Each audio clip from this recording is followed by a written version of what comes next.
The following recording is one of the 38 workshops presented by and for members of the Adult Children of Alcoholics Fellowship at the 7th Annual ACA World Convention held virtually May 21st and 22nd, 2022. The AWC is hosted by the ACA World Service Organization and was made possible through the dedication and energy of ACA members giving service by sharing their experience, strength, and hope. Please visit the adultchildren.org website for more information about ACA, for worldwide ACA meeting listings, or to make a 7th tradition contribution. We hope that you enjoy the following workshop from the 7th Annual ACA World Convention, and the theme was Beyond Mere Survival, Action Coming from Love. To share experience, strength, and hope as we recover from the effects of dysfunctional childhoods. While the pandemic brought challenges to us all, it also brought us together as a truly global fellowship, as we found belonging and connection with others, healing from the effects of family dysfunction. This convention is being hosted by ACA World Service Organization, which we refer to as WSO, and our theme this year is Beyond Mere Survival, Action Coming from Love. This year, we have 38 sessions running nearly 40 hours around the clock and around the world. And as you can see, I'm Christine, and I'm located in Connecticut in the USA. We have a slide reminding us that we are an anonymous program. To preserve everybody's anonymity, the spiritual foundation of all our traditions, please be sure to rename yourself to show your first name and the first initial of your last name. And if you'd like to also put where you are physically located, that's always fun. This session is being Zoomed worldwide, as well as being broadcast on a streaming channel and audio recorded. The audio only will be available for listening and download on the adultchildren.org website. We therefore ask that you do not record any audio, video, or take any pictures of any part of the AWC. We also request that you not share the Zoom links on any social media website or email lists. Registration will be open throughout the event, and anybody can register. This is to protect the serenity, and I should also add the security of the event. During the meeting, all participants will be muted. Chat will be closed to all, but you will be able to contact the host at all times. Please do not send chat messages to the presenter unless prompted to do so. When a volunteer is requested to read or ask or answer a question, please use the Zoom raise hand feature at that time. You'll find it typically at the bottom of your screen. And if you raise your hand, I think it's under reactions, we can then get you to the top of the line. That's how we can ask you to unmute and to speak. The chat feature will only be open for participants before and after the main session, or if asked by the presenters to post questions or otherwise interact in the meeting via this function. Please remember that what you hear at this meeting should remain at the meeting. We do not talk about another person's story or experience to other people. Please respect the privacy of all those who share with us today. And just a reminder, if you're going to be moving around or eating or doing something else that might be distracting, please turn off your video camera. We meet to share the experience we had growing up in an environment where abuse, neglect, and trauma infected our childhoods and still affects us today. While our members may be from homes where addiction was present, it is not a requirement. The only requirement for membership in ACA is the desire to recover from the effects of growing up in an alcoholic or otherwise dysfunctional environment. By practicing the 12 steps and accepting that we can't recover alone, we identify with the problem or the laundry list and learn to live in the solution of reparenting ourselves with gentleness, humor, love, and respect, one day at a time. And I believe now we have the ACA Serenity Prayer.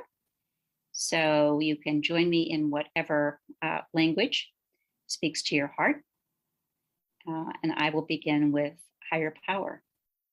Grant me the serenity to accept the people I cannot change, the courage to change the one I can, and the wisdom to know that one is still me.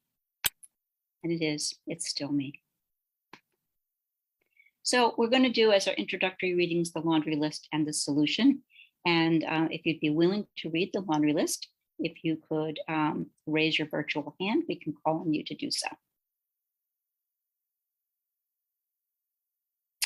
Katelyn, we'd love to hear you read the laundry list. Thank you. My name is Katelyn. I'm worthy of unconditional love. This is the laundry list. We became isolated and afraid of people and authority figures. 2, we became approval seekers and lost our identity in the process. 3, we are frightened of angry people and any personal criticism. 4, we either become alcoholics, marry them or both, or find another compulsive personality, such as a workaholic, to fulfill our sick abandonment needs. 5, we live life from the viewpoint of victims, and we are attracted by that weakness in our love and friendship relationships. 6, we have an overdeveloped sense of responsibility. It is easier for us to be concerned with others rather than ourselves. This enables us not to look too closely at our own faults, etc. 7, we get guilt feelings when we stand up for ourselves instead of giving in to others. 8, we became a excitement. 9, we confuse love and pity. We tend to love people we can pity and rescue. 10, we have stuffed our feelings from our traumatic childhoods and have lost the ability to feel or express our feelings because it hurts so much. Denial. 11, we judge ourselves harshly and have a very low sense of self-esteem.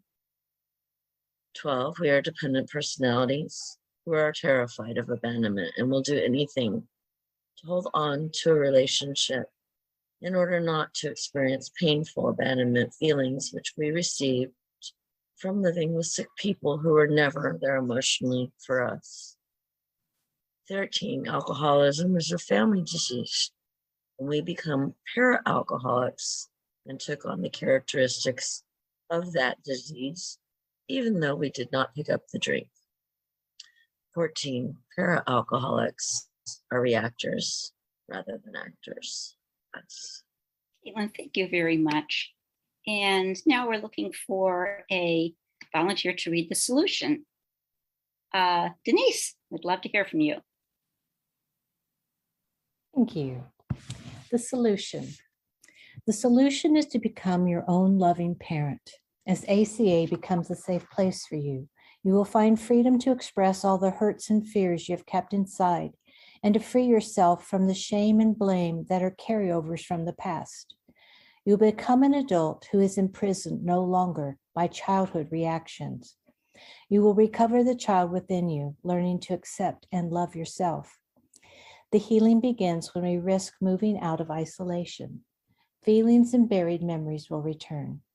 By gradually releasing the burden of unexpressed grief, we slowly move out of the past. We learn to reparent ourselves with gentleness, humor, love, and respect. This process allows us to see our biological parents as the instruments of our existence. Our actual parent is a higher power whom some of us choose to call God. Although we had alcoholic or dysfunctional parents, our higher power gave us the 12 steps of recovery. This is the action and work that heals us. We use the steps, we use the meetings, we use the telephone. We share our experience, strength, and hope with each other. We learn to restructure our sick thinking one day at a time. When we release our parents from responsibility for our actions today, we become free to make healthful decisions as actors, not reactors. We progress from hurting to healing to helping. We awaken to a sense of wholeness we never knew was possible. By attending these meetings on a regular basis, you will come to see parental alcoholism or family dysfunction for what it is. A disease that infected you as a child and continues to affect you as an adult. You will learn to keep the focus on yourself in the here and now. You will take responsibility for your own life and supply your own parenting. You will not do this alone.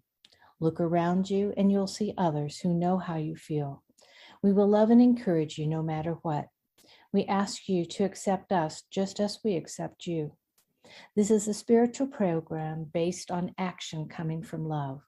We are sure that as the love grows inside you, you will see beautiful changes in all your relationships, especially your higher power, yourself, and your parents.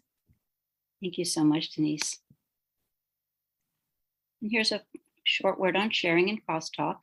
An important part of our recovery is speaking our truth by sharing our story, experiences, and feelings. Sharing is one of the first steps we take when coming out of isolation. To create a safe space, please refrain from interrupting, making comments, referring to someone else's share, whether positively or negatively, mentioning someone by name, or offering advice. In the ACA, we avoid cross-talking because as children, we were frequently interrupted, insulted, or told we were wrong when we tried to express our thoughts and feelings. In the ACA, we speak for ourselves and our own unique perspective without the need to qualify because it is true for us. We do this by sharing from our own personal experience using I, me, and my, and avoid speaking for the group as a whole by not using we, you, and us when sharing. We keep the focus on ourselves, and we don't need to identify with or fix others. When sharing today, we're going to ask folks to limit their share to 1 minute. And Tamara, are you willing to time for us today? Yes, I'm shaking my head off video. Thank you so much. Look at that. Mm-hmm. So this is a panel on using creative writing as a tool in recovery. And the normal rules for crosstalk are going to be relaxed a bit, and I'll explain that in a moment. But the first thing I want to do is talk about why creative writing is such a powerful tool in recovery. And the answer essentially is because it helps us overcome so many of our laundry list traits. First of all, we recover buried memories. And I will tell you this, that with all the people that I've worked with using creative writing, I frequently hear people say, I'd forgotten this until you asked me, until you gave me this prompt, I'd completely forgotten this experience. Yeah, feelings and buried memories will return. And this is one of the ways that happens. We come out of isolation. We gain support from our fellows.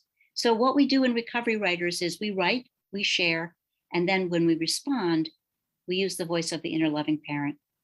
We say what we particularly relate to. We say what we love about the writing, and we say how we see recovery in the writing. So this is not a forum for making the work better. That's not what we're up to, right? What we're up to is practicing our program through the lens of creative writing. We get to play and have fun. And some of the writers in our group like to play with rhyme.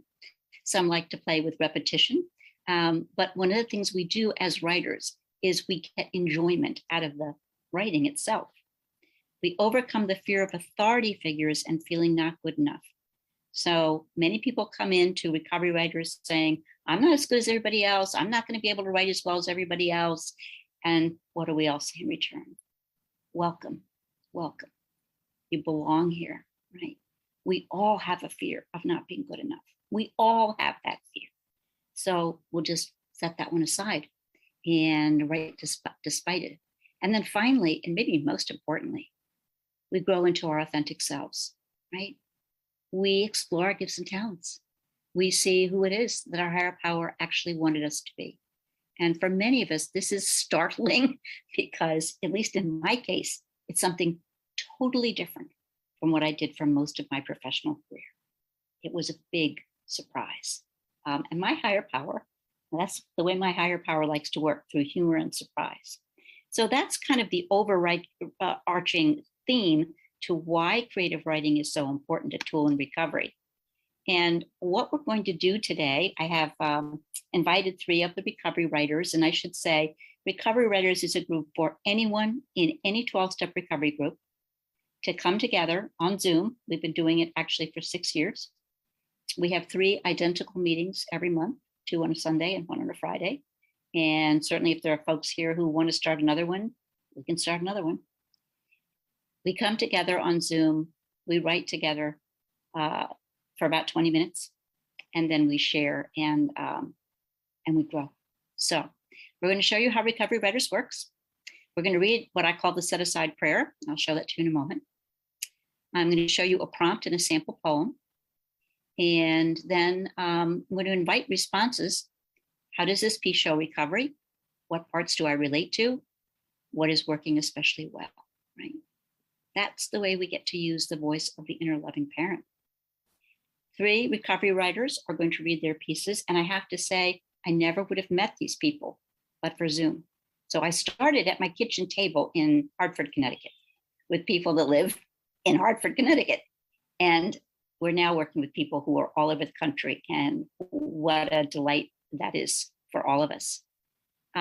Then after they share, each one is going to share a piece of their own, and you'll get a chance to respond to it. I'm going to show you a prompt that we're offering for you to think about for today. It's called Amends to Myself. And, you know, we talk about that in the 9th step, that the most important person we need to make amends to is ourselves, right? And then they're going to read, the recovery writers are going to read their amends pieces and invite shares. And we hope this isn't too optimistic a program, but if it is, well, we can always send you some more information by email. So if you're interested, by the way, in joining Recovery Writers, we welcome you to put your email into chat and we will contact you. So I think I've just basically mentioned this. Fortunately, I don't need to go through it again. This is our process. And when we meet, by the way, we do take 20 minutes to write, which means we just turn our cameras off and we just write. And so I've learned something very interesting. A few of the recovery writers, I post the prompts weeks ahead for the coming month. And some of the recovery writers like to work with it in advance, or at least think about it in advance. There are many people who say, you know what, I just need the discipline of showing up and knowing that I'm going to spend 20 minutes working on my own writing because I don't get to it. The only way I'm going to get to it is joining this group, showing up and taking the 20 minutes. And to that I say, you're right where you belong, right? You're right where you belong. You don't need to do anything in advance. That's really been one of the pleasures of working. And you can do a lot in 20 minutes. You can really accomplish a lot. So this is the set aside prayer. I believe this prayer came from Drop the Rock, which is a book about recovery in AA. And it's been adapted, and we adapt it every time. So what I typically do is I'll begin with my own set aside prayer, and then I'll invite all of the people that are present in Recovery Writers to add their own set asides. Today, in the interest of time, I'm not going to ask each person, but as I read through it, I'd like you to think for yourself, what is standing in the way right now of your creative spirit? Because that's the goal of the set aside prayer. So here's how it goes. Higher power, help me set aside everything I think I know about writing, creative writing, about how writing relates to recovery, about everything I think I know about how recovery works. Help me set aside my desire to be admired, my judgments of others, my judgments of myself, my insecurities and fears. Help me set aside the worries of the day, all those people, places, and things that take up space in my mind. Remind me I can give them to you just for this precious time. Help me set aside anything that stands in the way of my being fully present to you and your spirit as I seek to connect my experience with the healing in recovery, so that I may have an open heart and an open mind and see what you would have me see. Remind me that there is nowhere else I need to be and nothing else I need to be doing. And I love the fact that that last line was just stated by Beth in chair yoga. So for those of you who were in chair yoga right before this program, she ended by saying exactly the same thing. And I love it when our program slogans kind of come around. And remind us of how true they are. So now what I'm going to do, seventh tradition is actually going to be at the end of our program. So I'm going to stop sharing the slides. And I'm going to share some of our recovery writer work with you.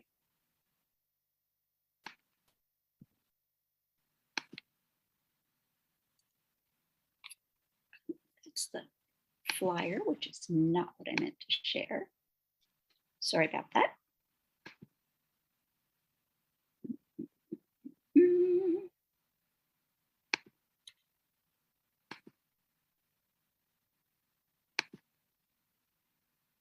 Sorry for those of you who are, I apologize that I'm at the end of this instead of at the beginning. That was not my intention.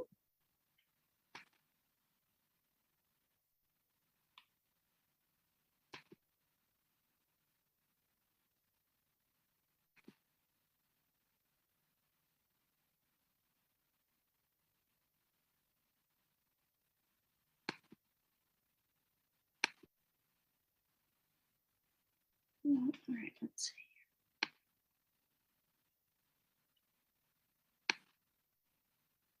All right, I apologize, folks. Can everybody see musical chairs? I hope. That was my intention. Good, thank you so much. Too many pages on the screen. So here's a prompt that I have offered in the past to recovery writers and the poem that I wrote. So what I typically do is I will read a poem. We'll talk a little bit about it. I'll offer what's called a prompt, which is a way to respond to the poem. And then we'll take our 20 minutes. So the prompt for this one is write about any childhood experience in which you felt left out of an experience or a game.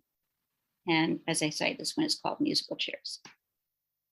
When I was 5, when I had one pink party dress, one pair of white socks with eyelet trim, when life seemed filled with not enough, a party game that seemed designed by monsters or an evil witch. Peppy music played. I skipped around a row of chairs, anticipating cake and goodie bags. As soon as I was lulled into my role in this fairy tale, as soon as I heard Disney World or Beach Vacation or good job, sweetie, you were the best, the music stopped. Stunned.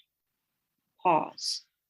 And in that pause, the other clever children grabbed a chair, nudged me over, sat down quick. I stood. They stared. Some kindly grown-up took my hand and leaned me up against the wall, where I'm still standing, in the land of not enough to go around. So we'll take a couple of reactions with a show of hands. As you can see in this poem, it's a childhood memory, and yet the poem brings it to the present when I end by saying where I'm still standing in the land of not enough to go around. And that part surprised me. What we often find in writing our work, our creative work, is that we get to a part where we go, I didn't know I was going to write that. I didn't know I was going to end it that way. And yet I did. So does anybody see, how do you see recovery working in this piece? How do you connect to it? What do you relate to? Christine, before you do that, I'm sorry. Yeah. Just the top part was showing, so if you could scroll up a little. Sure. And see more of it. And it was beautiful, by the way. Yeah. Here, let's see if I can just make this.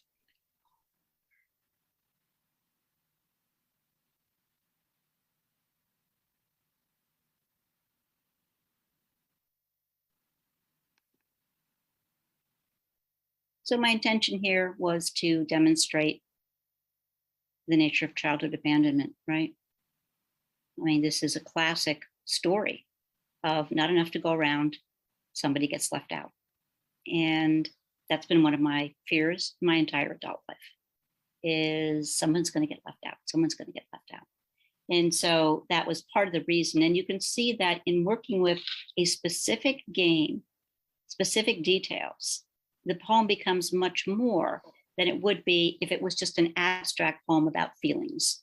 No, as a child, I felt really left out. I felt so sad. People didn't like me, etc. And those who know me well know that I have a mantra where I say, I'm afraid someone's not going to invite me to their birthday party. And that's all childhood, right? That's all back from childhood. So that's one of the prompts, as I say, that I offered to the recovery writers. And then they wrote about their own situation. So Marcus, is there anything that you would add to what I've said about the poem so far?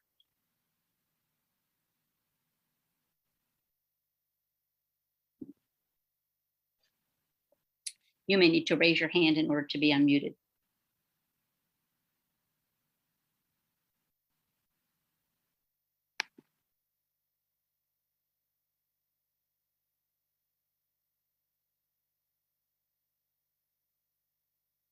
So let's go on.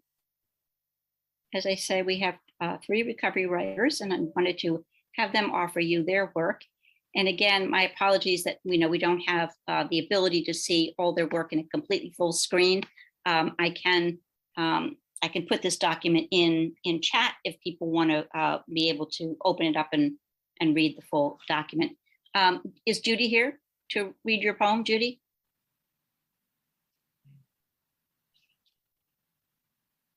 And again, you may need to raise your hand so that you can be unmuted.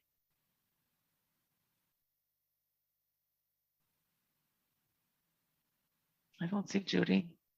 You don't see her? Let me see. Oh, there she is.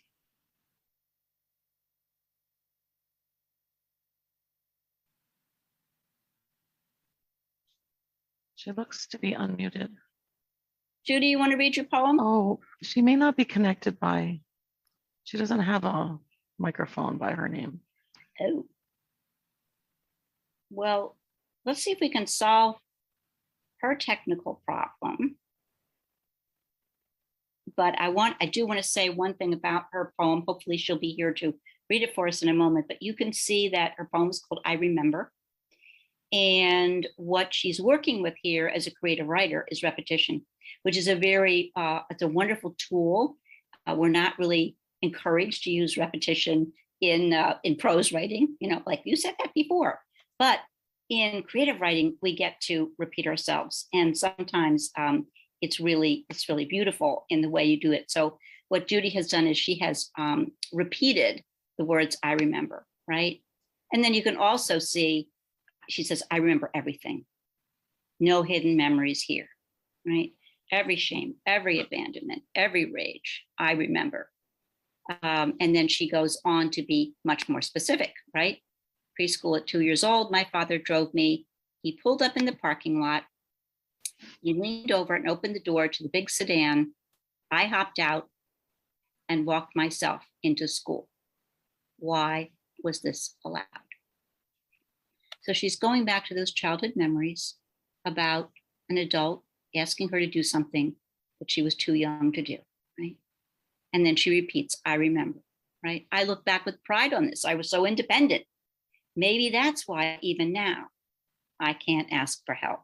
And I love that because what she's doing is she's taking a specific event and then she's literally tying it to a laundry list trait. Does everybody see that? I can't ask for help. She's literally taking that incident from the past and tying it into the laundry list and in a very beautiful way. So we've got 2 people with hands raised up. Anybody want to respond quickly to this piece?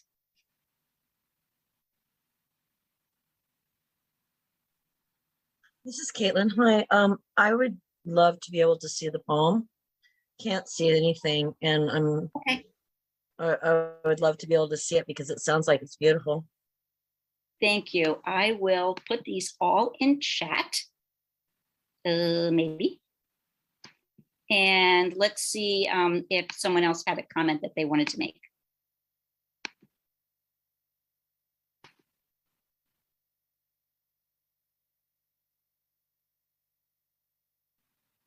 Do we have another hand up? I don't see any hands up right now. Oh, Oh, okay. there's one. Marcus. There's Marcus. Yep. Yeah, I mean, I've read the poem, so, yeah, okay, so how it relates to recovery, I mean, like the poem has these wonderful packets. To me, they're like packets of recovery memory and, like a memory and then the kind of like the trait or what today, even now I remain silent, you know, maybe that's why even now I can't ask for help. So that it really, to me, it's a poem. It kind of it gives these small, like these insight into these recovery memories. I mean, and it's done in these great little packets. And yeah, one phrase that really, about her mother. She was not a haven. She was a storm. I mean, that really, I thought that was a wonderful phrase there. Thank you. Thank you, Marcus. I see that I'm blocked from dropping this in chat, I guess from our Zoom settings. So I apologize for that. We're experiencing technical difficulties, but let me just say this, that anybody who wants to put their email in chat, we will get you a copy of all the handouts from today. So never fear, we will get it to you. And again, you think you've got everything solved and then you don't. So how annoying is that? Yes, Marcus. Looks like Ashala is next. Yes, Ashala, speak to us. Thank you.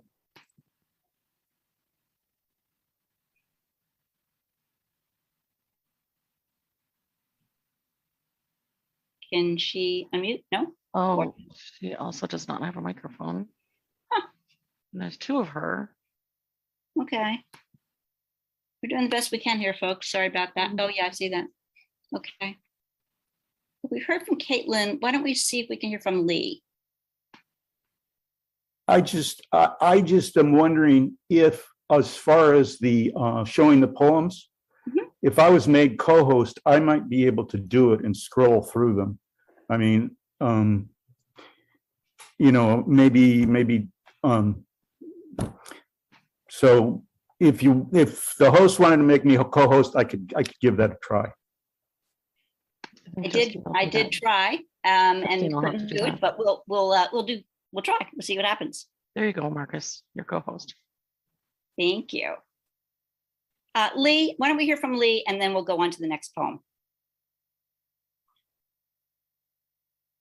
Hi, thanks. I did see the first two lines of the poem when you first put your screen up and then you scrolled. So one, maybe you could read it, but two, it was all about being dropped off at school and being brave enough to go in. And it so clearly relates to an early memory where I would be dropped off at school, and then would get home before my brothers or my parents drove back home, because we only lived a block away, because I was so afraid to go. And in both cases, being there was no place for me to be safe, and being dropped off at a foreign environment was also scary. So I'd love to see the whole poem and relate to it even more, because I've never heard anyone else talk about those experiences. So thank you for doing this workshop. Appreciate it. Thank you, Lee, so much. Yeah. So again, Marcus is helping with the screen sharing of the poems, which is terrific. Thank you, Marcus, for doing that. And Judy, have you been able to unmute by now? I assume no, or I would have heard from you. So that is unfortunate. Marcus, let's scroll down to the next poem, if you wouldn't mind. I think it's Gretchen, and let's hope Gretchen can unmute. Gretchen, are you here?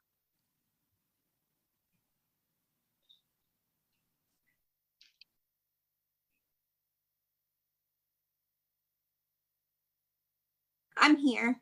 Oh, great. Can you hear me? Yes, Okay. thank you. Thank you. If you would read, we'd love it. Yes, I would love to read. I'm Gretchen, adult child, and this is my piece, Enough. One day I woke up and said, enough is enough. I admitted I was powerless and my life had become unmanageable. I found safe enough people to share my story with, and by letting my truth hit the air, my healing began. There is power in feeling heard and understood. I became a cycle breaker for generations of dysfunction, and I continue to fight the never-ending war. I am the person my ancestors have been waiting on. The war of trauma work with PTSD is like walking through a minefield. If you can diffuse or set off all the bombs without blowing up, you're winning. Recovery seems never ending, and now I know it is. I'm still here recovering because my life depends on it. The longer I journey, the more those promises come true.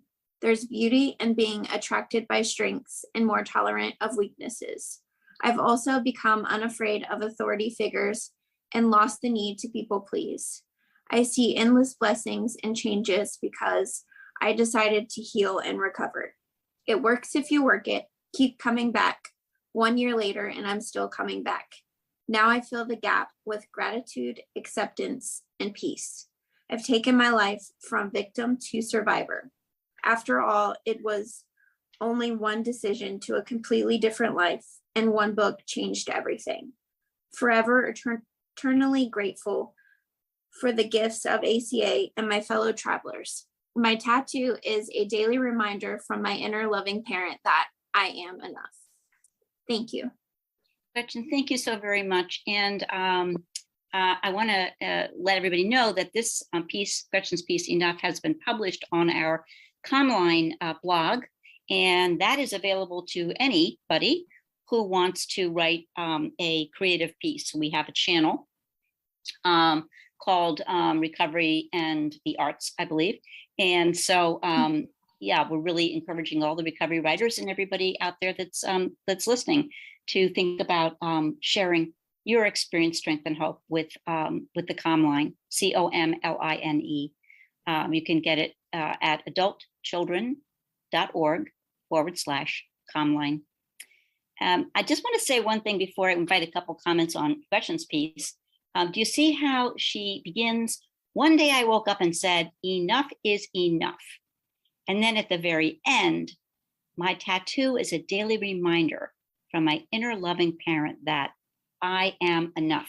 So what she's doing is she's obviously bookending with the word enough.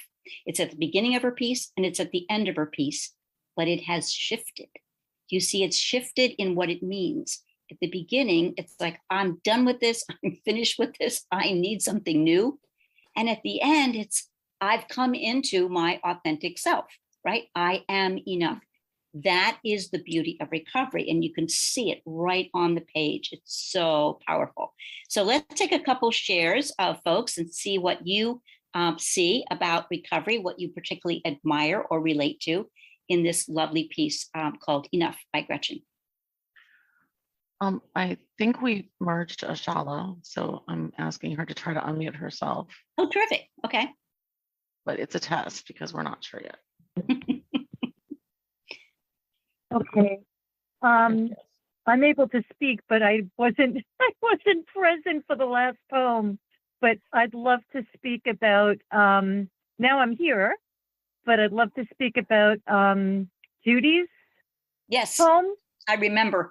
Or I could just come back in after the next one. I love the repetition, and I use repetition in my poetry and creative writing, and sometimes I don't even say which it is, but I love the repetition, and I feel that it creates an assertion. And in my experience, my truth was denied, and the repetition is asserting it even to herself, to her own truth.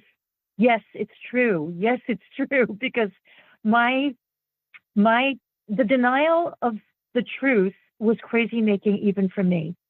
I wasn't even sure what was true and what was not true. So in my life, and I'm going to start crying because I was crying when I heard it. I need to remind myself what's real now.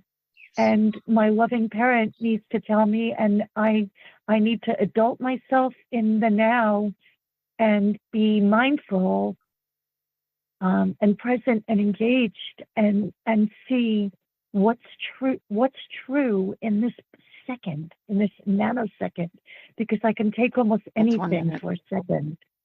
Thanks. Thank you. Thank you, Ashella. Thank you for sharing. And I see Francesca has her hand up. Yes, hi. I just wanted to respond to the earlier poem as well as this one, this piece of creative writing. And I think you posed the question, what, how it helps out with the recovery process. And for me, what happens with the pen and the consciousness of being open to whatever comes forward, it seems like those aspects of ourselves are seen. We become more seen, that for most of our lives we've had to conceal and repress so much of what we've experienced for good reason. But when we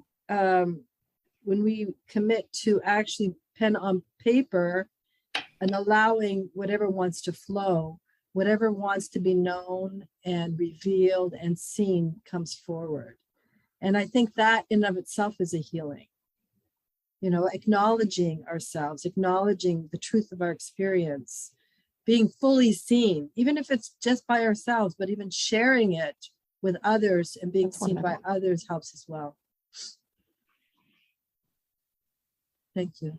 Thank you, Francisca. You were heard. Let's take one more on this poem.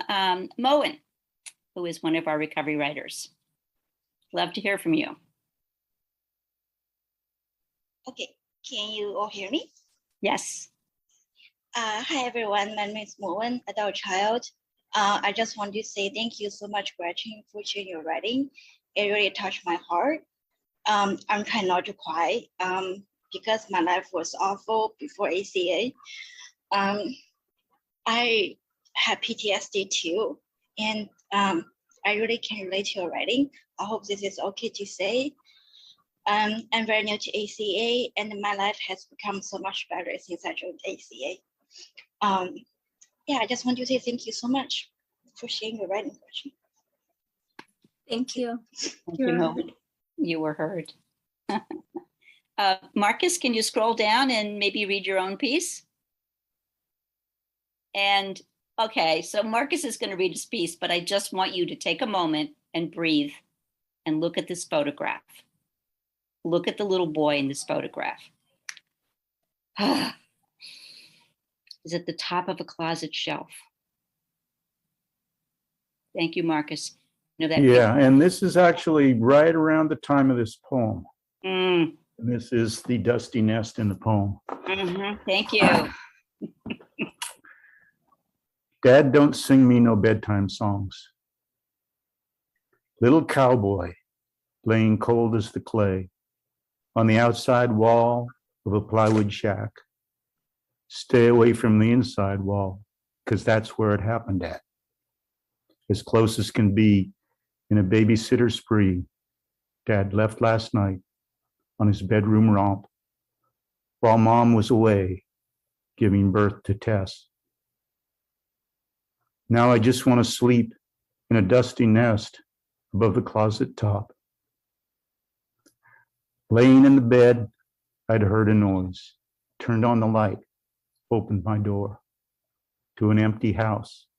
All I could see, my shadow on the linoleum floor, leaned close, ear to my parents' bedroom door.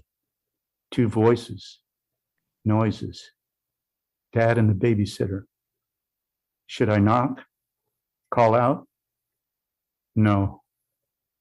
Snuck back to my bed, tried to sleep, tried not to hear, but there was something inside me that felt like fear. Dad, don't sing me no more bedtime songs, because the cowboys die, and you just broke my heart. Left me alone in this cold night. All I can do is turn my back and cry. Later, I ran away, climbed a tree, sobbing so hard my stomach was crying. Dad came and found me. We kind of made up, but it was never right. And for years, Pinocchio would hide in my closet, waiting to get me in the night. And just like this poem, the first part, first part came to me after a morning meditation, and I cried about this incident. And so then I just wrote that first part, and then the rest of it came continuing with the memory. I had more memories about it, and really this whole thing opened up for me how I turned away from love of my father, because he was loving to me. But I really, my righteous kid turned away from that, and that's been a problem for me in the rest of my life, about turning away from love, and so, yeah. Marcus, your piece, of course, is stunning, and I just want to say, before we take a couple of comments on this piece, in Judy's piece, we saw that lovely repetition of "I remember, I remember, I remember," and then the tying it into "maybe that's why." In Gretchen's piece, we saw that beautiful bookending of "enough is enough" and "I am enough." In Marcus's work, we see him working with rhyme, both some end rhyme and some internal rhyme. And again, not every poet is going to be doing this.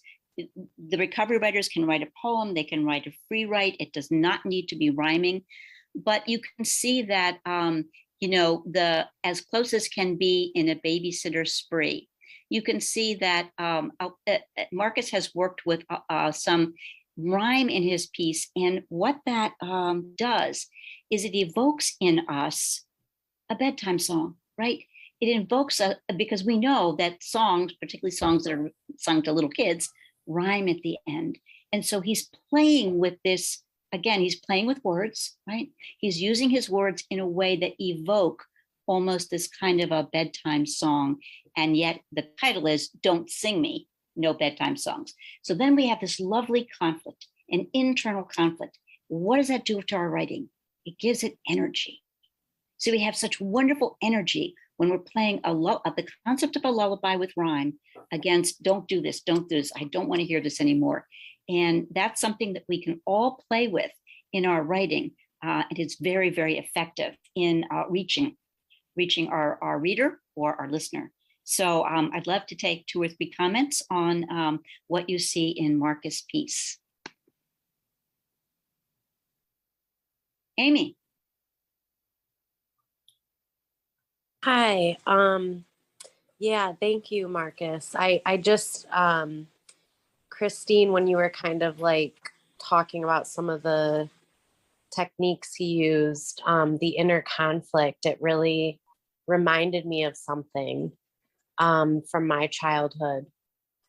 So this idea of don't sing me no bedtime song, but then the poem is sort of a song. It reminds me of this idea that I wanted love, but I wanted, I remember times where I was so angry, and a parent or someone like a parent would try to offer comfort, but my anger just outwon that. And it was I want you to hug me, but I can't let you hug me. So it's don't sing me a bedtime song, but I really want someone to sing me a bedtime song, So yeah, that really moved that in me. Thank you so much, Marcus. Thank you, Amy. You were heard. Anybody else want to respond? Erin. We'd love to hear from you.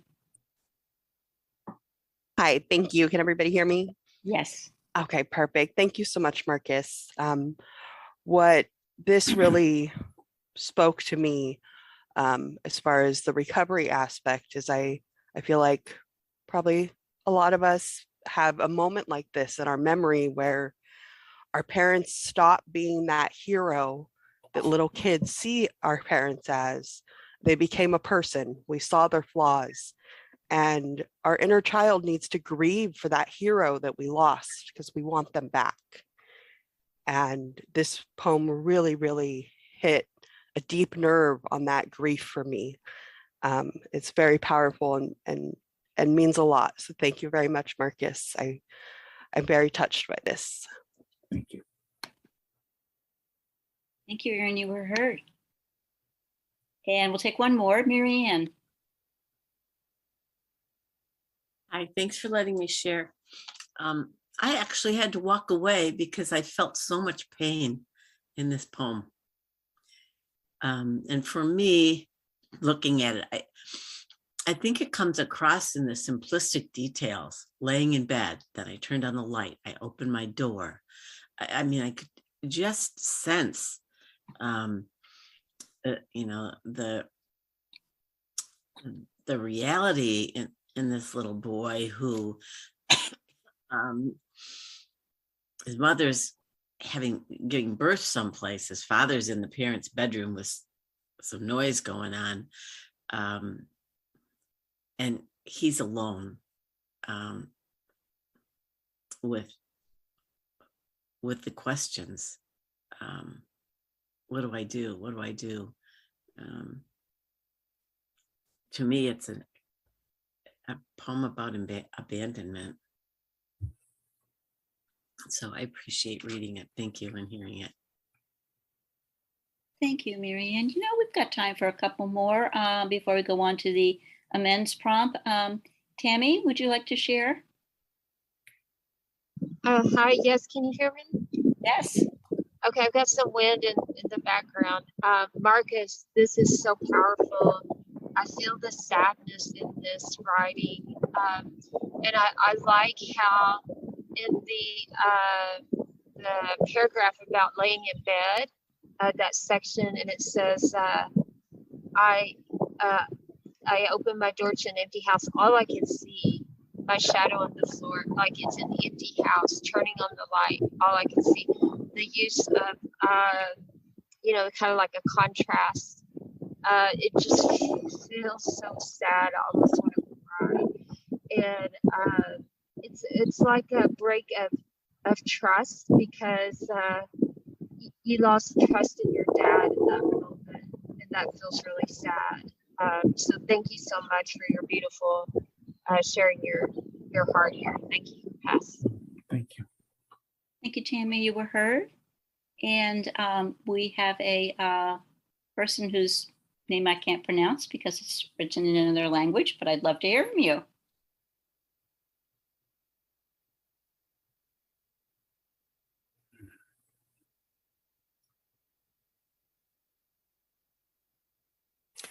Hi, my name is Dalia. You hear me? Yes. Okay. Thank you for this writing. I also write a lot of poems, and I'm see here the conflict between the two sides that the child admire his father so much, and identify with this very much, with a lot of good things, and the conflict when he sees something it's so hard, it's bewildered him, and he don't know what to do with this conflict between so good thing and not a good things.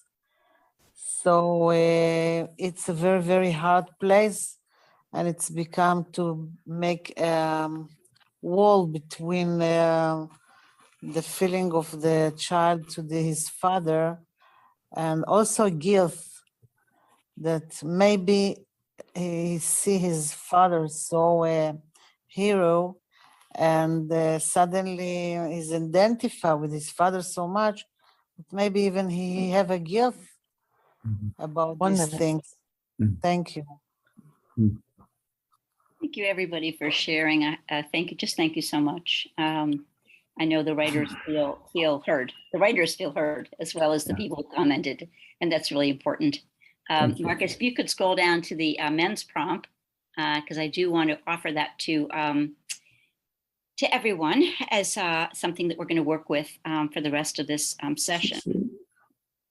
So, No. yeah, we want to go back to, I think, my bad. So if you could scroll up, yeah, you could scroll up a little bit more. Up for. There you go. So, Oh, sorry. Yeah. that's all right. So the prompt for you to think about, you out there on Zoom, is to think about writing an amends to yourself. And I will say that this is an extremely difficult concept, because in this particular poem, I am writing in the voice of my inner critical parent. So I'm adopting someone else's voice. In the world of writing, creative writing, that's called a persona poem. That's not really important, but it's hard to do. It's hard to write in someone else's voice. So what I try to do is think of all the statements that I make about myself, and then recognize that those statements actually come from my inner critical parent, embody my inner critical parent with my pen, and then have her apologize to me. And that's what this is. So this is an apology from my inner critical parent to my inner child, my true self, however you wish to look at that. And I call it my bad. I know I called you fat, criticized the way you looked in jeans, particularly from the back. That roll around your middle, I know it hurt when I said it was permanent. Your grandmother had that midriff too. Remember her at 67 in your graduation photo? You made her dresses in flowered fabrics to stretch across her middle. Did you love her less when she was more? Also, the wrinkles and your saggy neck. It's so damn tempting for me to focus on the folds, to mourn the taut, tanned flesh you used to flash around. I'm sorry you feel old, but remember, your mother didn't get to age. Take comfort in the years you got. She didn't. Did I make you take the first job that was offered? Did I tell you money would compensate for feeling bored and terrified? Did you believe me when I said you'd never succeed without a man to get you clients? I'm sorry. I'm sorry for all those men I talked you into falling for. They were dramatic, yes, flashy smiles and smooth tongues. I let you fantasize about forever when they were only good enough. Forgive me. I let you settle. Those masks I made you wear, the sultry student, pretty lawyer, good daughter, complacent companion, know-it-all. I'm sorry. I dressed you in disguise. I told you Saturdays would bring unrelenting suffering unless you had a project or somewhere to go.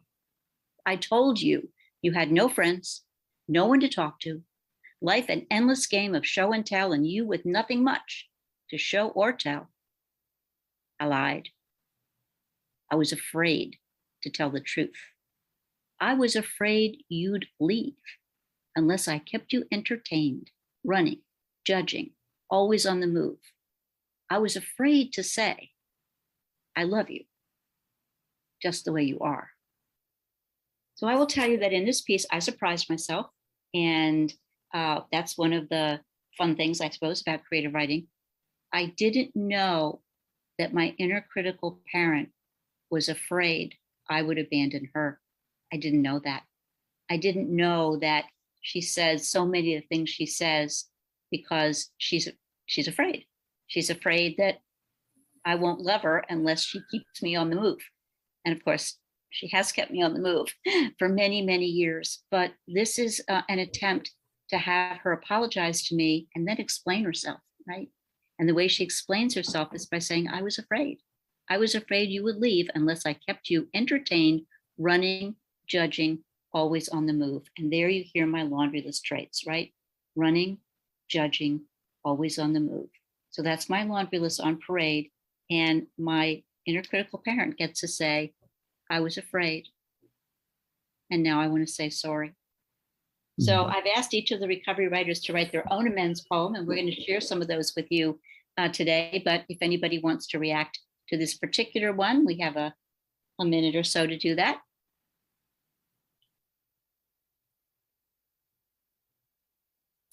Gretchen, hi, welcome.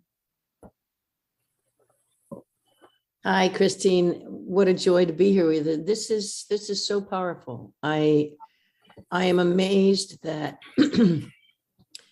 you have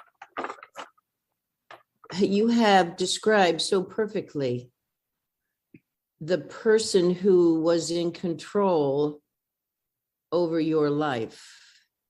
I am amazed, and I'm just, I never looked at it from this direction before, from this perspective. And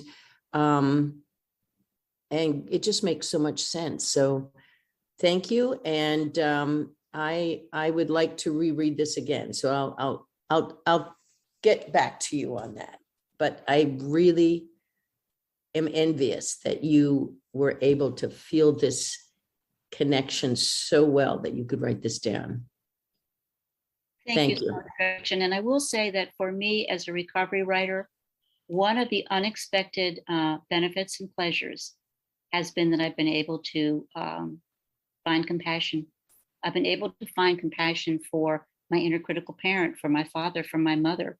And that didn't necessarily come from just the straight out telling of the story, but somehow in slowing down and allowing my higher power to guide my pen, I've been guided towards compassion.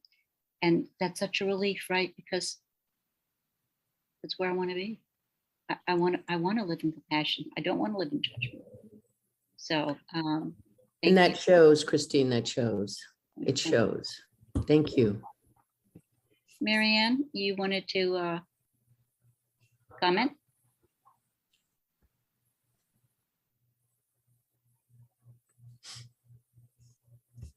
Or you can't unmute? Oh, sorry. Well, let me ask you to unmute. Can you hear me now? Yes. Okay. What I have as a question, my first question is, did this come from your heart or from your head? Like, were these memories that you formed into questions, or was this like something pouring from inside your heart that knew these things from the gut, from the body? I guess that's my question. And is this, and writings, when people write, where is it coming from? That's a very good question. And I would say, as someone who has lived mostly in her head for most of her life, that if it doesn't come from my gut, I'm in trouble. That for me, my writing needs to sink down. I also want to say that I have written a full memoir about my childhood and my recovery. And so a lot of what you're seeing here on the page has a whole story that goes with it in another form, in another place that I've been doing some writing. So it's not like I just pick up the pen and whip it off. That's not what happens. Sorry. But thank you for your comment, Marian. I appreciate it. And let's hear from Priscilla, and then we'll hear some other amends poems. Hi, thanks for letting me share. I've really enjoyed this piece. I feel like I really related to the last part about being afraid to love yourself for who you are. That really touched me. Like I feel that. And I feel like this is really powerful, like the entire writing itself, just because it made me feel a lot. I felt your words. I think it was a very powerful piece. So thank you so much for sharing.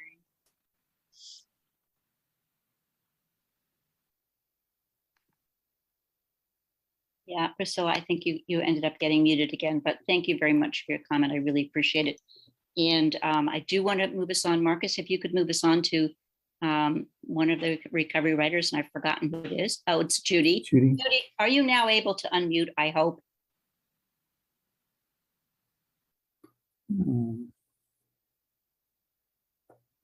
Judy doesn't have she doesn't have a phone number, and she doesn't have a, if she can message me, I can, I don't know, I don't see a way to merge her. Well, if Judy wouldn't mind my reading her piece for her, I'll read the whole piece because I really want to have her words in the space. And Judy, my apologies. As someone who suffers technological problems, I'm right there with you, sister. So for all of it, I am sorry. Amends. A foundation of our program made a list of all those we have harmed. I've harmed quite a few. I am at the top of the list. A few years ago, when I was working the program, the ninth step, I wrote a letter of amends to myself. One of the most profound experiences I have had in recovery. It went deep. It was healing. I am truly sorry, Judy, for all the times I put you in harm's way. It is a miracle I'm alive. As they say in Coda, I settled for sex when I wanted love. There was no love at home. Maybe there was a bit, but it was hidden behind a wall of silence. If you paid attention to me, I would go with you. At 12, I got in over my head and there was no turning back until I could finally say, enough. It's a miracle I'm alive. Do you want to do a heroin? Stick a needle in your arm? At 19, I said, sure, to fit in, to be cool, to be accepted with the groovy people. Luckily, I didn't like it enough to get hooked, just enough to get liver disease. It's a miracle I am alive. At 21, hitchhiking alone from Denver to Berkeley, from Berkeley to San Francisco. Show me your breasts, the truck driver said. I quickly lifted my shirt and jumped down from the very tall cab of the semi. I still remember what street corner it was. One never forgets. It's a miracle I'm alive. I don't actually remember how I ended up in the backseat of a two-door car with two men in Amsterdam. When things started getting a little hairy, I managed to get out, I guess. Luckily for me, they weren't actually rapists, just creepy. I look back and wonder, I thought I was invincible. Maybe I was, but no more. At 68, I feel the years, so grateful to be alive, to have survived it all, wondering what life would have been like had I loved myself just a little bit more. Just a little bit more. So one of the things I love about this poem that Judy has written is she's got very specific situations and incidents. And notice, she doesn't need to tell us a lot for us to really get it, right? Like when she's in that semi of that truck, we get it. And it only takes 4 lines. And we're like, no, get out of the truck, get out of the truck. So those memories come back. They don't need a lot of lines for us to feel the danger that she was in. And as she says, it's a miracle I'm alive, right? And just, a very beautiful ending, like wondering what life would have been like had I loved myself just a little bit more. And of course, we know that it's not so much loving herself a little bit more. It's the parents that were not able, that didn't or couldn't love her the way every child needs to be loved, right? She was set up to be in all those dangerous places with those dangerous people. So I truly love this amends poem. I think it's really lovely and it's so powerful in all of its detail. Really, really powerful in its detail. I think what we'll do is we'll read all the amends poems and then we'll open it up to people to share just about the amends poems in general, because I want to have you hear them all. They're also wonderful. And Gretchen's, I just love her title. Gretchen, read for us, replace it.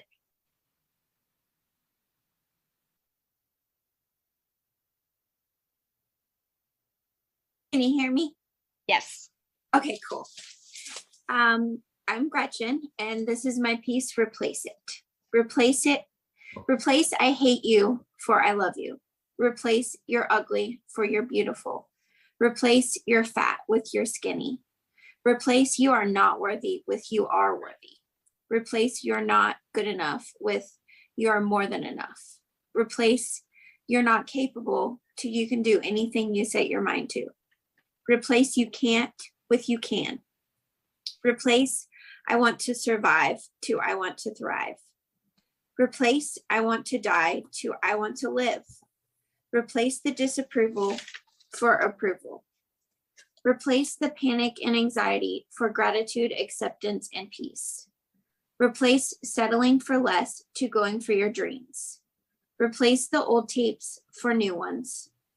Replace that inner critical parent to an inner loving parent. Replace your negative mindset for a positive mindset. Replace fear with faith. If someone says you're too much, tell them to go find less. I love you. You're beautiful. You're skinny. You are worthy. You are more than enough. You can do anything. I want you to thrive and live. I approve. I have gratitude, acceptance, and peace. Go for your dreams. Create new tapes in a positive mindset. Have faith and keep being too much for the wrong people. And for heaven's sakes, listen to your inner loving parent. Replace all the negativity. Love me. Thank you. So before we go on to Marcus, I just have to say one thing. There's voice in this piece. Does everybody hear a voice? Like people say, well, what's voice mean anyway? This is a good example of what voice is. And for heaven's sake, listen to your inner loving parent. And for heaven's sake, right? That is an example of voice. And it's just working so really, really well. And then the repetition, right? Replace it, replace it, replace it, replace it. And so we're with her in all that replacing that just comes out so beautifully in this piece. Marcus, I know you weren't, your poem is on a separate piece somewhere.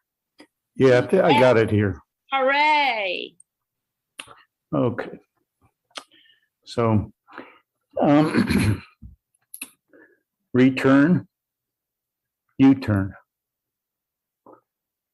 I apologize for the times I had you turn away from all abundance to hold up in a barren bunker on meager rations, to leave those who cared about you, a room with a view of Frisco Bay, sharing Mexican sunshine and pozole with your father in his last days, to hide alone in a broke-down village, wriggling in a dark, damp crawl spaces where only stray cats and spiders passed, shuffling down dusty alley, toting all the tools and materials you could carry, eyes down, blind to the sky, river valley, and green mountains around you, existing on so little that you saved all your unemployment money, working with no wages, boss, deadlines, or customers, yet skipping lunch breaks and maybe taking weekends off. And only once, hiking through the old growth forests and glacier-carved mountains that lay less than 15 miles away. May my amends be that I open the door to all the light and sweet abundance that are just beyond the threshold. And there we get to see the photograph, right? With that light and abundance. It's just. And that's what was just, that's what I didn't look at right there. Yeah, no, we get it. Like we get it. Like, look up, right?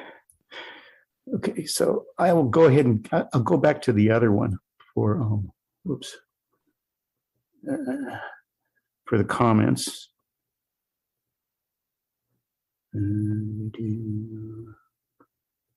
So, Henry, did you want to say something about the amends poems?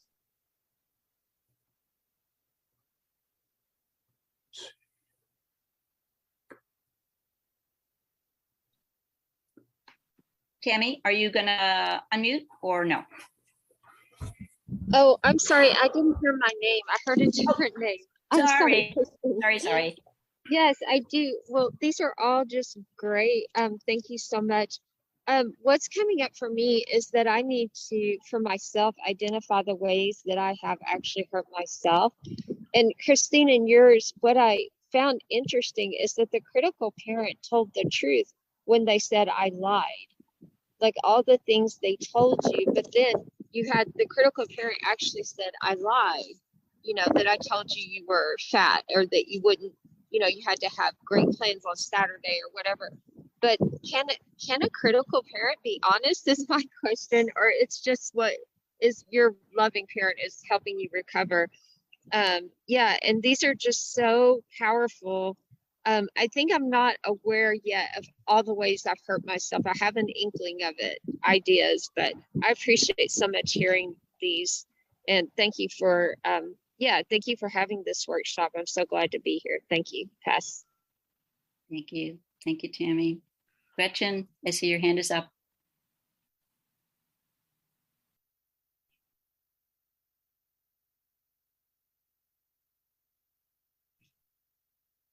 You're muted, Gretchen. Hi. There we go. Yes. I just found it interesting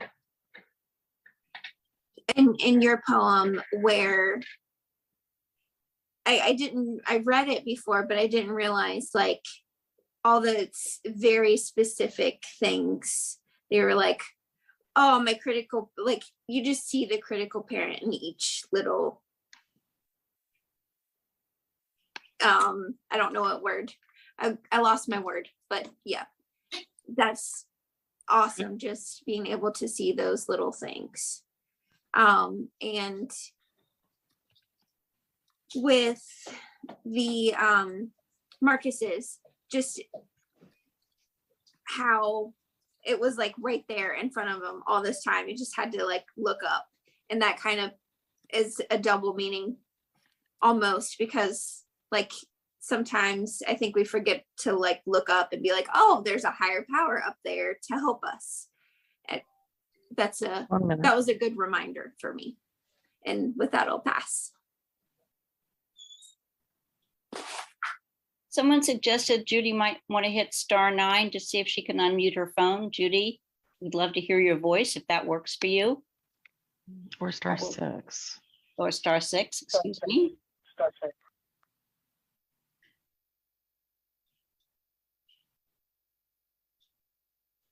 She just doesn't have a microphone, so there's something. Katelyn has her hand up. Hey, Katelyn, we'd love to hear from you.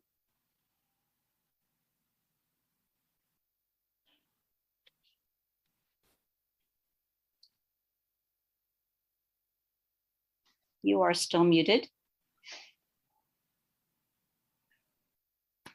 Okay, I've just asked you to unmute. Hi, there we go.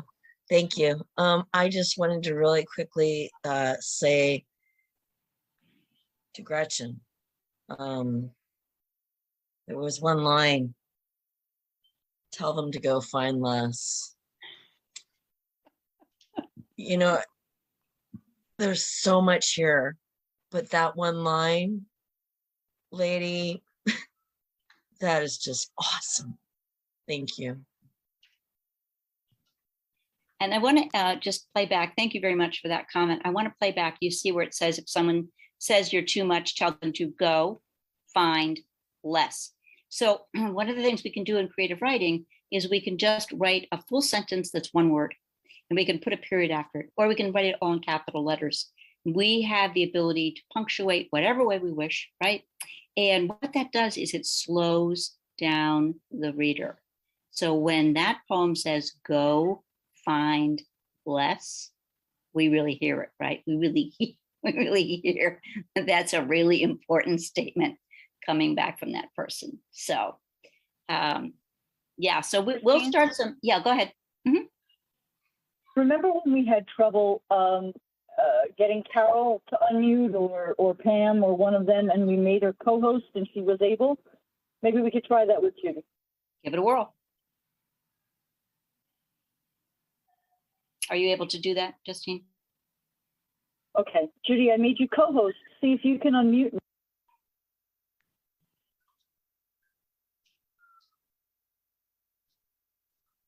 I personally can't imagine a worse torture than going through all this to prepare a panel and then not being able to speak. Judy, I feel for you. My inner child feels for you. So we Especially have for a writer. we have a few more minutes before we close. Lindsay, I'd love to hear from you, and then we'll move to our closing. Oh, thank you. Thanks, Christine. Thanks for hosting this. I've loved hearing these. I also was like reflecting, and I think, yeah, these amends to selves are sort of awareness of the ways that we can hurt ourselves. And what I hear from yours and Gretchen's are like verbally, or like the messaging we pick up and apply to ourselves. And then what I heard from Marcus's is like living in deprivation, inability to receive or accept abundance. And then what I heard from Judy's is maybe like putting herself in dangerous situations, like not protecting the self. I've definitely had all three in my life. Judy's made me think of like throughout my 20s, I just traveled everywhere, like precariously with like a backpack, and then staying with people and couch surfing and you name it, I did it. I'm just like, wow, I'm glad I'm alive too. And just like not having that awareness of like how to pick safe people. And Marcus's about this, thank you, about this deprivation. I'm currently in another program where I'm like working on not hiding, and I'm working on not living in deprivation. I'm working on receiving. And it's with like, you know, just everything. I'm better at receiving love now. I'm still struggling with receiving money, still struggling with some areas of abundance. So I definitely resonate with that, and how by this like refusal to expand my life, I'm holding on to my old life. And so, yeah, that's, it was just really beautiful to hear all of these writings today. And I could see where this is a really cool way to process ACA stuff. So thanks for expanding my view on how I can process things. Thanks. Thank you, Lindsay. You were heard. Greg, I saw your hand was up quite some time ago. Would you like to have the last word?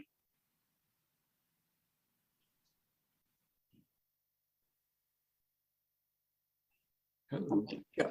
Oh, I'm just really touched by all these. Every one of these poems has really struck something in me. The business about apologizing to myself, apologizing to my inner child, apologizing to, from my critical parent is really powerful.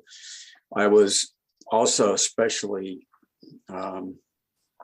hit by a memory when I was listening to Marcus' poem about his, don't read me a story no more. It reminded me of a time when I was about 6 years old, and my old man came into my bedroom and had a shotgun and a flashlight in his hand, and we had a little attic that was off the side over an extension, and you go down the stairs and you open the door to that attic. He says, when I open the door, you shine a flashlight on it and I'll shoot it. And I was so petrified that he wasn't the kind of person you could ask, what am I shining a flashlight on? And it was a rat. We had a baby in the house, and it was a rat. When the floods came in the springtime, sometimes the river rats would come into the house. And on the one hand, it was a very, it was the right thing for him to do. But I was just so terrified. Here was this man with his shotgun waking me up in the middle of the night and telling me I was going to do something. I had no clue if I was going to do it right or wrong. And I knew if I did it wrong, that I was going to end up at the bottom of the stairs, because that's the way life was. And that was what I was reminded of. And I'm so glad that I have this program to bring these memories up and not blame him or my mother anymore for those things. They're just facts. They're just things that happened. And 1 minute. That's important for my own healing. Thanks. Thank you, Greg. You were heard. Marcus, if you could stop screen sharing, I'll try to go back to the to our closing slides, and with thanks to everyone from bottom of my heart for being here with us. The seventh tradition slide asks you to consider making a seventh tradition contribution, and you can see the link there, adultchildren.org/contribute/seventh tradition. And we would most appreciate that. And we will close by reading the promises. Who would like to read the promises for us?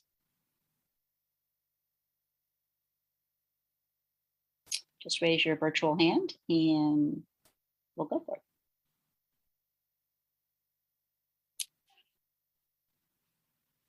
Okay, let's see.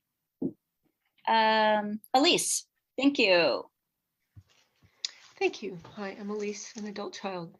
1, we will discover our real identities by loving and accepting ourselves. 2, our self-esteem will increase as we give ourselves approval on a daily basis. 3, fear of authority figures and the need to people please will leave us. 4, our ability to share intimacy will grow inside us. 5, as we face our abandonment issues, we will be attracted by strengths and become more tolerant of weaknesses. 6, we will enjoy feeling stable, peaceful, and financially secure. 7, we will learn how to play and have fun in our lives. 8, we will choose to love people who can love and be responsible for themselves. 9, healthy boundaries and limits will become easier for us to set. 10, fears of failures and success will leave us as we intuitively make healthier choices. 11, with help from our ACA support group, we will slowly release our dysfunctional behaviors. 12, gradually, with our higher powers' help, we learn to expect the best and get it. Thank you for the opportunity to read. Thank you, Elise. And that is all the time we have, unfortunately, for today. Many thanks to everyone who helped make this possible. All of you. Without you, we would have no one to talk to. So we will close with the Serenity Prayer in whatever language speaks to your heart. And I'll stop sharing so we can do that all together.